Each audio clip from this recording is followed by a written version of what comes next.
अस्सलामुअलैकुम dear students उम्मीद करता हूं कि आप सब खैरियत से होंगे। आज हम शुरू करने जा रहे हैं 9th क्लास की mathematics. New syllabus new book new syllabus के अकॉर्डिंग जो हमारी बुक है 9th क्लास की, उसका यूनिट नंबर 1 है real numbers.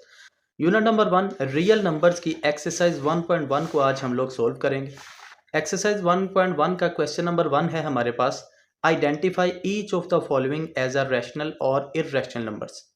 New book exercise 1.1 question number 1 है, identify each of the following as a rational और इररेशनल नंबर्स। ठीक, सबसे पहले इस क्वेश्चन को सॉल्व करने के लिए हमें पहचान होनी चाहिए कि रैशनल नंबर्स और इररेशनल नंबर्स कौन से नंबर्स होते हैं। ठीक स्टूडेंट्स, तो पीछे बुक के ऊपर भी इसकी डिटेल दी हुई है, मैं आपको समझा देता हूं कि रैशनल नंबर्स और इररेशनल नंबर्स कौन से होते हैं। पेज नंबर 3 के ऊपर combination of rational and irrational numbers. We know that the set of rational numbers is defined as q is equal to p by q। यानी ऐसे तमाम वर्ड्स जो p by q की शक्ल में लिखे जा सकते हैं वो नंबर्स रैशनल नंबर्स कहलाते हैं। ऐसे तमाम नंबर्स जो p by q की शक्ल में लिखे जा सकते हैं और रैशनल नंबर्स कहलाते हैं, लेकिन साथ एक शर्त है कि q जो है वो ज़ीरो के इक्वल नहीं होना चाहिए। मिसाल के तौर पर 2/3 एक वैल्यू है, 2 भी एक रियल नंबर है, 3 भी एक रियल नंबर है। 2 जो है आपका p है, 2 जो है वो p के इक्वल है, 3 जो है वो q के इक्वल है, तो ये एक रैशनल नंबर है। लेकिन मिसाल के तौर पर अगर हम लिखें 2/0, हमने बताया कि q कभी ज़ीरो नहीं हो सकता रैशनल नंबर्स के अंदर, यानी नीचे वाली वैल्यू ज़ीरो नहीं हो सकती। अगर नीचे वाली वैल्यू ज़ीरो है तो ये एक रैशनल नंबर नहीं कहलाएगा। ठीक, हमें पहचान होनी चाहिए रियल नंबर्स दो किस्म के ही होते हैं, रैशनल नंबर्स और इररेशनल नंबर्स।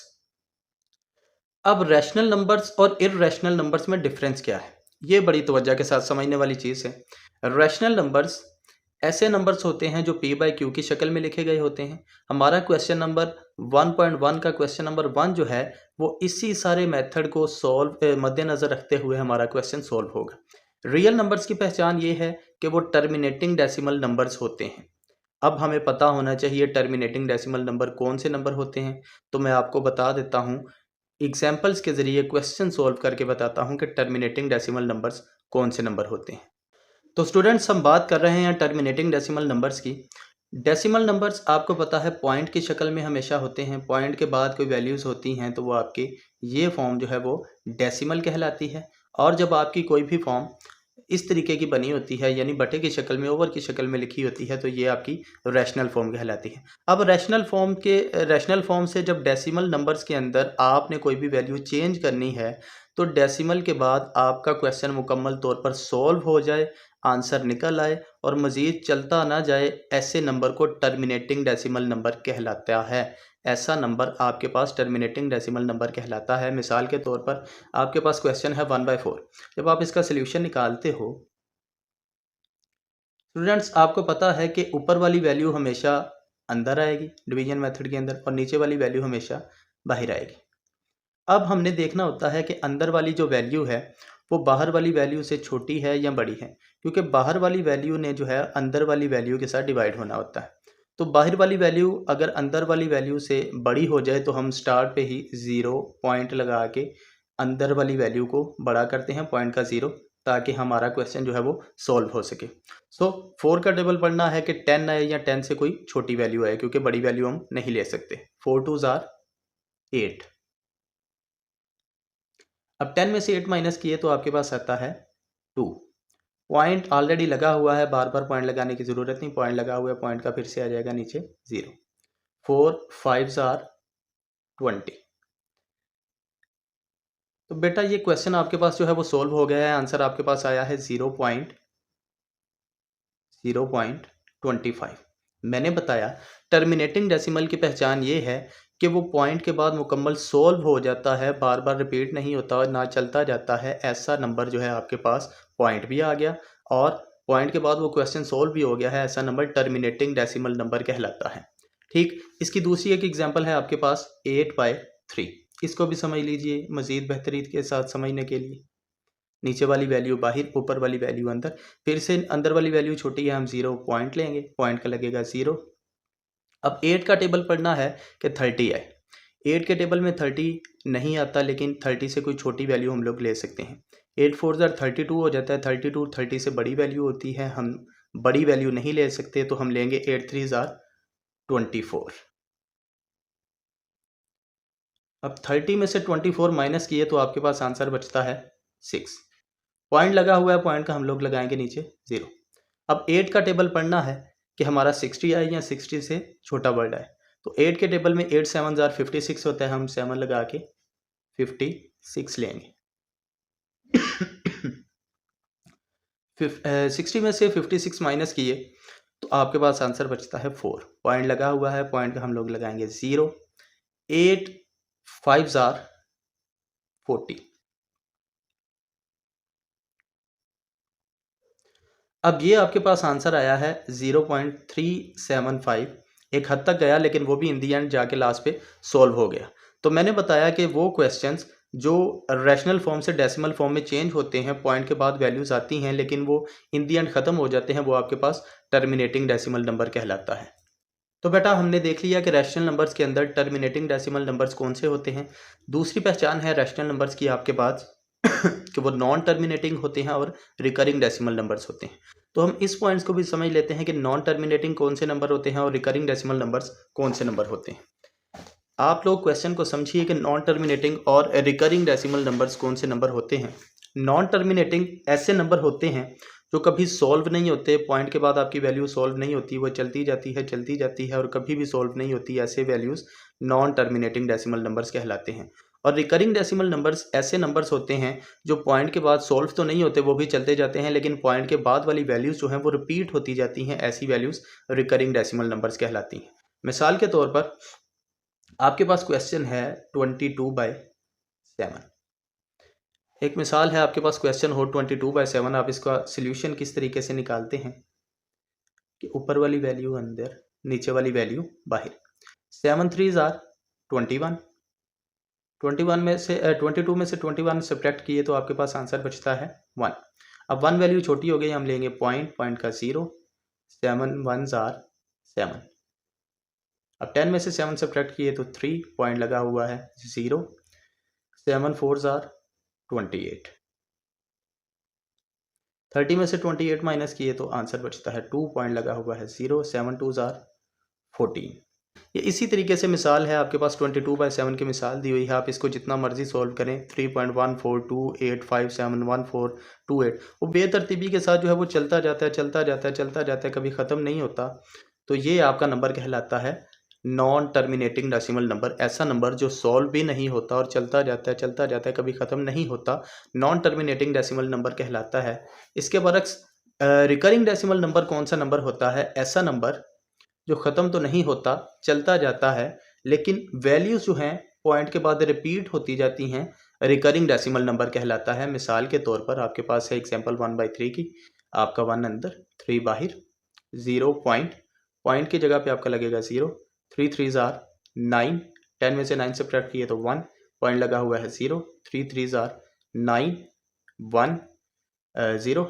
3 3 जार 9। तो ये बेटा क्वेश्चन जो है वो रिपीट होता जा रहा है, पॉइंट के बाद 3 3 3 3, ये चीज़ें जो है वो रिपीट होती जा रही हैं। तो ऐसा नंबर आपका रिकरिंग डेसिमल नंबर कहलाता है। ठीक है बेटा, तो ये पहचान अपने जहन में याद रखनी बड़ी ज़्यादा ज़रूरी थी। ये अगर आपके जहन में कॉन्सेप्ट क्लियर हो गया कि टर्मिनेटिंग डेसिमल नंबर्स कौन से नंबर होते हैं और नॉन टर्मिनेटिंग डेसिमल नंबर कौन से नंबर होते हैं, तो आपका जो क्वेश्चन नंबर 1 है एक्सरसाइज 1.1 का, वो बेटा जी बड़े इजीली क्वेश्चन जो हैं आपके लिए बड़े इजी हो जाएंगे और बड़े इजीली तरीके से आप उसको सॉल्व कर पाएंगे। अब हम बढ़ते हैं अपने क्वेश्चंस की तरफ। तो बेटा अब हम सॉल्व करते हैं अपनी एक्सरसाइज 1.1। एक्सरसाइज 1.1 जिसका क्वेश्चन नंबर 1 है, identify each of the following as a rational और इररेशनल नंबर्स। नीचे दिए गए वर्ड्स को आपने बताना है, नीचे दिए गए क्वेश्चंस को आपने बताना है कि इनमें से कौन से रैशनल नंबर्स और इररेशनल नंबर्स हैं। ये बेटा जी आपसे MCQs के तौर पर पूछे जा सकते हैं। इसका पार्ट नंबर 1 है 2.353535। मैंने आपको रैशनल नंबर्स के अंदर टर्मिनेटिंग डेसिमल नंबर्स और नॉन टर्मिनेटिंग डेसिमल नंबर्स की एग्जांपल्स के साथ पूरी डिटेल समझा दी थी, जिसको मद्देनज़र रखते हुए हमारा क्वेश्चन सोल्व होगा 2.353535। अब ये देखें, ये क्वेश्चन डेसिमल प्लेस के अंदर है लेकिन ये सॉल्व नहीं हो रहा, ये चलता जा रहा है और जो क्वेश्चन सॉल्व नहीं होता वो चलता जाता है, वो आपका क्या कहलाता है?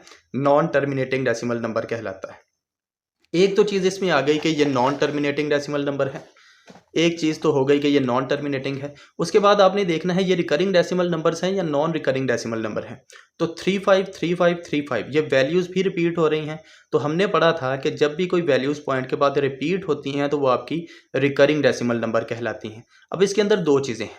एक चीज़ है आपके पास ये नॉन टर्मिनेटिंग है और दूसरी चीज़ है ये रिकरिंग डेसिमल नंबर है। तो हमने बेटा पीछे पढ़ा कि non terminating decimal number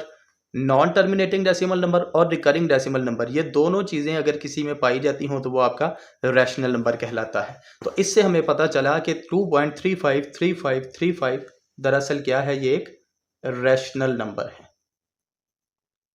rational. जी तो स्टूडेंट्स इसी तरीके से आपके पास क्वेश्चन नंबर 1 का पार्ट नंबर 2 है 0.6 और 6 के ऊपर है बार। अब इस बार का मतलब क्या है? बार का मतलब होता है जिस वैल्यू के ऊपर जो बार होता है वो वैल्यूज रिपीट हो रही है, यानी 0.666। अब वैल्यूज रिपीट हो रही हैं तो सेम वही मेथड, पॉइंट के बाद क्वेश्चन सोल्व भी नहीं हो रहा, ये चलता जा रहा है चलता जा रहा है, 666 आता जाएगा। तो ये है नॉन टर्मिनेटिंग डेसिमल नंबर। और पॉइंट के बाद वाली वैल्यूज जो हैं वो 6666 रिपीट भी हो रही हैं। तो ये नॉन टर्मिनेटिंग डेसिमल और रिकरिंग डेसिमल नंबर है। ये नॉन टर्मिनेटिंग और रिकरिंग डेसिमल नंबर है और ये दोनों एग्जांपल्स आपकी रैशनल नंबर्स के अंदर पाई जाती हैं। तो ये एक रैशनल नंबर है। रैशनल नंबर, ठीक है बेटा। इसी तरह क्वेश्चन नंबर 1 का पार्ट नंबर 3 है बच्चे आपके पास, जो लिखा हुआ है 2.23606 एंड सो गोइंग ऑन, ये चलता जा रहा है कभी ख़त्म नहीं होगा। तो एक तो पहचान हमारे जहन में आ गई कि ये नॉन टर्मिनेटिंग डेसिमल नंबर है, लेकिन पॉइंट के बाद वाली वैल्यूज़ रिपीट नहीं हो रही। तो ये नॉन टर्मिनेटिंग होने के साथ साथ नॉन रिकरिंग डेसिमल नंबर है। तो हमने पढ़ा था जो नॉन टर्मिनेटिंग और नॉन रिकरिंग डेसिमल नंबर होगा वो इर्रेशनल नंबर कहलाता है। तो it is a irrational number. Irrational number,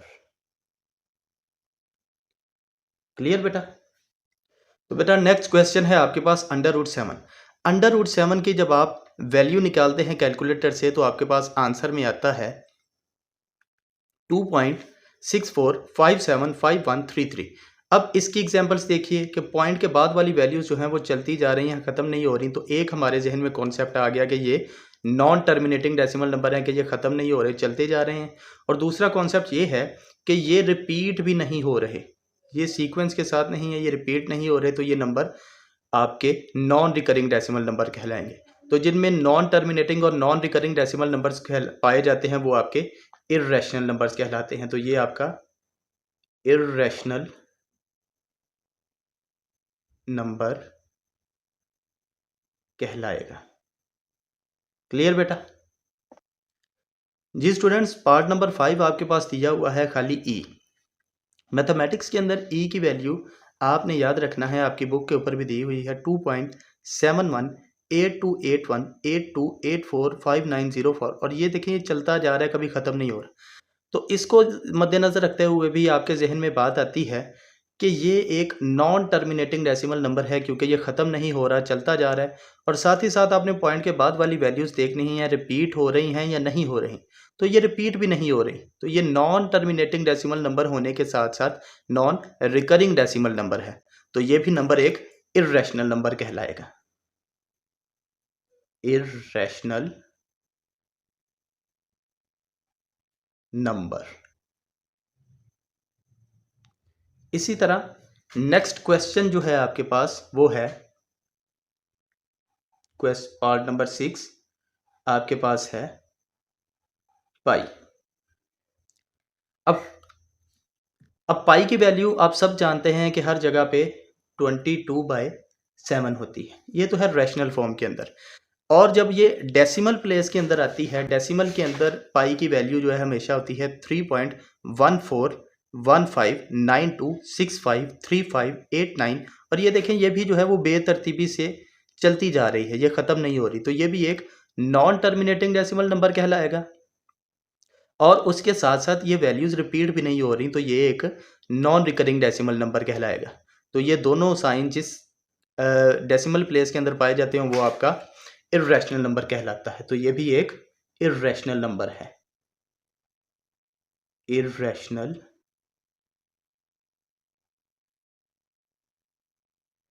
number. इसी तरह बेटा जी आपके पास पार्ट नंबर 7 है, एक्सरसाइज 1.1 क्वेश्चन नंबर 1 का पार्ट नंबर 7, जो कि लिखा हुआ है 5 प्लस अंडर रूट 11। इधर एक कॉन्सेप्ट जहन में रखना बहुत ज़्यादा ज़रूरी है कि जब भी अंडर रूट के अंदर कोई वैल्यू आएगी और वो परफेक्ट स्क्वायर नहीं बन रहा होगा, तो इसका मतलब है वो इर्रेशनल नंबर है, क्योंकि प्लस हो के वैल्यूज़ इर्रेशनल नंबर्स के अंदर ही आएंगी, वो रिपीट होती जाएंगी और रिपीट नहीं होंगी और वो कभी ख़त्म नहीं होंगी, वो चलती जाएंगी, वो इर्रेशनल नंबर में आएंगी। जैसे अंडर रूट 11 की आप वैल्यू निकालते हो तो वो आपके पास कैलकुलेटर के ऊपर आता है 3.31662,479। तो ये चलता जाएगा और 5 अंदर प्लस भी हो जाएगा, तो फिर भी वैल्यूज़ इसी तरीके से रहेंगी, वो ख़त्म नहीं होंगी। तो ये डेसिमल प्लेस जो है आपके पास 3.31662,479 ये चलती जा रही है, ख़त्म नहीं हो रही, ये नॉन टर्मिनेटिंग डेसिमल नंबर है और साथ ही साथ ये रिपीट भी नहीं हो रही, तो ये नॉन रिकरिंग डेसिमल नंबर है। ये भी नंबर आपके पास इर्रेशनल नंबर कहलाएगा, इर्रेशनल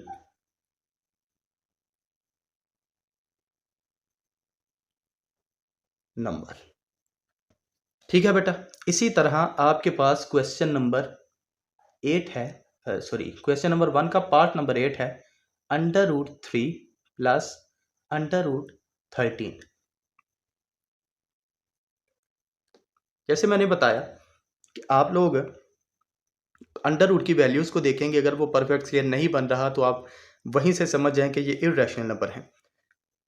अब ना तो अंडर रूट 3 एक क्लियर जो है वो परफेक्ट स्क्वायर है और ना ही अंडर रूट 13 परफेक्ट स्क्वायर है, तो ये एक आपका इर्रेशनल नंबर कहलाएगा, इर्रेशनल नंबर। क्वेश्चन नंबर 1 का पार्ट नंबर 9 है आपके पास, पार्ट नंबर 9 है 15/4। इसका सोल्यूशन आप लोग निकालेंगे और आपको पता चल जाएगा ये रैशनल नंबर है या इर्रेशनल नंबर है। 4 3s आर 12, 15 में से 12 माइनस किए तो 3, पॉइंट का 0, 7 4s आर 28, पॉइंट लगा हुआ है पॉइंट का, 30 में से 28 माइनस किए तो 2, पॉइंट का 0, 4 5s आर 20। तो जब आप इसका आंसर निकालते हो आंसर आता है 3.75। तो 3.75 जो आंसर निकला है पॉइंट के बाद, क्वेश्चन भी सोल्व हो गया है। ये आपका हो गया टर्मिनेटिंग डेसिमल नंबर। और आपने पढ़ा था कि जो वैल्यूज़ टर्मिनेटिंग डेसिमल नंबर के अंदर हो वो हमेशा आपकी रैशनल नंबर्स होती हैं। तो ये एक रैशनल नंबर कहलाएगा। क्लियर बेटा? तो बेटा हमारी एक्सरसाइज 1.1 का क्वेश्चन नंबर 1 उसका पार्ट नंबर 10 है और हमारा आखिरी पार्ट है आज का। क्वेश्चन है 2 माइनस अंडर रूट 2, ये मल्टीप्लाई हो रहा है 2 प्लस अंडर रूट 2। अब देखिए कि एक वैल्यू ये माइनस में है और एक है प्लस में। आपको एक फार्मूला आपके जहन में होना चाहिए, ए स्क्वायर माइनस बी स्क्वायर का फार्मूला। वो फार्मूला जब ओपन होता है तो एक वैल्यू हमेशा आपकी प्लस हो जाती है, ए प्लस बी, और एक दफ़ा वो माइनस में हो जाता है, ए माइनस बी। अब सेम सिचुएशन यहाँ पे भी देखिए, एक बार जो है वो माइनस में है और एक बार प्लस में है, और 2 एक वैल्यू ये आपकी ए है और ये आपकी वैल्यू बी है। तो हम इसको क्लोज करके लिख सकते हैं कि पहली वैल्यू का स्केयर यानी 2 का स्केयर, दरमियान में हमेशा क्या यूज़ होगा, माइनस। माइनस दूसरी वैल्यू है आपके पास अंडर रूट 2, हम लोग लिख सकते हैं अंडर रूट 2 का स्क्वेयर। ठीक है बेटा, फार्मूला इसका हमने क्लोज कर दिया। अब 2 का स्केयर जो है हमेशा 4 होता है, 2 2s आर 4, माइनस ये स्केयर आपका अंडर रूट के साथ कट हो जाएगा, बाकी आपके पास बचेगा 2, 4 में से 2 माइनस किए तो ये बचा 2। सो 2 is a rational number. 2 is a rational number क्यों कि ये आपका 2 जो है p की शक्ल में लिखा जा सकता है। आपको पता है रैशनल नंबर्स p/q होते हैं, p/q की शक्ल में होते हैं, तो p/q में 2 जो है वो p की शक्ल में ऊपर लिखा जा सकता है, नीचे भी लिखा जा सकता है। नीचे कोई वैल्यूज़ आपकी 3 आ जाए, 4 आ जाए, 5 आ जाए, q की शक्ल में नीचे 2 भी लिखा जा सकता है, ऊपर 4 आ जाए, तो ये रैशनल नंबर कहलाता है, क्योंकि नीचे जो है वो 0 नहीं आएगा। 2 के नीचे 2 या 2 के नीचे 3, 2 के नीचे 4, सो 2 is a rational, 2 is a rational number. So students, उम्मीद करता हूं कि एक्सरसाइज 1.1 का क्वेश्चन नंबर 1 सब बच्चों के दिमाग में क्लियर हो गया होगा। बोर्ड के एग्जाम्स के अंदर यह क्वेश्चन आपको एमसीक्यूज के तौर पर पूछा जा सकता है। सो स्टूडेंट्स, अपना ख्याल रखिए। इंशाल्लाह मुलाकात होगी अगले लेक्चर में, जहां पर हम क्वेश्चन नंबर 2, क्वेश्चन नंबर 3 को जो है सॉल्व करेंगे। अल्लाह हाफिज़।